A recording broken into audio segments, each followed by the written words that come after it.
salaamaaleykum mbokki internautes yi dal leen ak jàmm suñu site bi ñu leen di ñaan ngeen abonné te bës ko la sa notification bi ñu daal di wax àddu jëm ci ki nga xamante ne ni moo di mbirum Lat Diop le 25 septembre 2024 division des investigations criminelles dafa daal di perquisitionné domicile Lat Diop ancien directeur général de la loterie nationale sénégalaise bi la perquisition nag intervient dans le cadre d'une enquête visant des soupçons de corruption à hauteur de 5 milliards de francs CFA que Lat Diop aurait reçu en plusieurs versements yi les fonds auraient été remis par Mohamed Dieng di directeur 1xBet Sénégal diggante 2021 jàpp 2023 diggante 2021 jàpp 2023 selon les déclarations de Mohamed Dieng aux enquêteurs Lat Diop nag dafa daal di jot divers montants pour un total de 5 milliards de francs CFA yi le versement nag ñu daal di koy def par étape avec un premier transfert de 700 millions de francs CFA en 2021 suivi de plusieurs autres atteignant 4 milliards de francs CFA supplémentaires en 2023 Mohamed Dieng nag di affirmer que bi la xaalis dafa daal di jóge ci ay commission yoo xam ne rek da ko daal di jotoon dans le cadre de ses activités à 1xBet ca noonee nag muy suspecté ki nga xamante ne ni moo di Lat Diop ne rek dafa daal di utiliser yi les fonds à des fins personnelles notamment pour l'acquisition de biens immobiliers y compris une maison en France le 25 septembre 2024 ginnaaw nag plusieurs jours de garde à vue Lat Diop nag daal dañ koy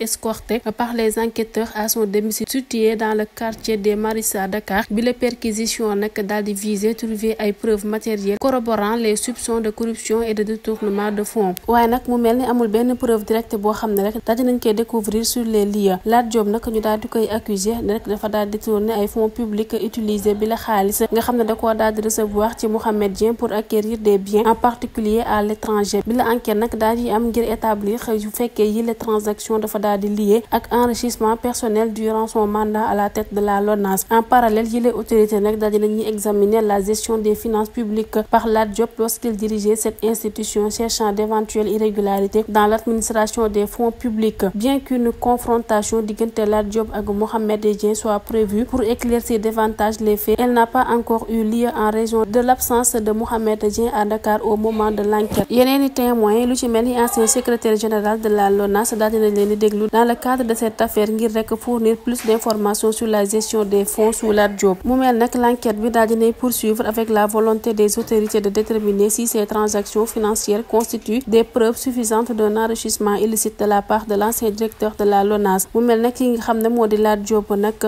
mbiram dafa daal di rester suspendu au résultat des investigations en cours ba tey ñu daal di wax àddu jëm ci leneen mu di PDG Locafrique en garde à vue pour une affaire de 215 milliards Khadim Ba di PDG Locafrique daal dinay passé guddeem gu njëkk foofee ca brigade de gendarmerie bu Foire laata lool nag dañ ko daal di déglu par la douane daal di koy placé en garde à vue pour une infraction liée à la réglementation des échanges selon les informations douane nag da ko daal di réclamer 215 milliards de francs CFA mu mel na kii di Khadim Ba dafa daal di contester bi le délit ay avocats nag di affirmer que bi le enquête concerne la société Diamond Oil et Gaz Africa dont Khadim Ba n'est ni le représentant légal ni directeur général ni président yi le avocat nag di wax ne nekkul importateur de produits pétroliers c'est la société africaine de raffinage qui est l'importateur officiel et Khadim est étranger à toute infraction douanière ñu daal di koy convoqué 2 fois avant d'être arrêté le 19 septembre 2024 et le 24 septembre 2024 ay avocats nag di dénoncer ab procédure nulle arguant qu'il n'a pas pu être assisté par ses conseils ñuy préciser rek ne amul benn obligation de rapatriement de devises luy peser ci kawam ci bile signature du procès verbal Khadim Ba dafa daal di exprimer que son droit à l'assistance d'un avocat et à organiser sa défense avait été violé te it muy contester les infractions et la conduite de l'enquête affirmant son droit fondamental à se défendre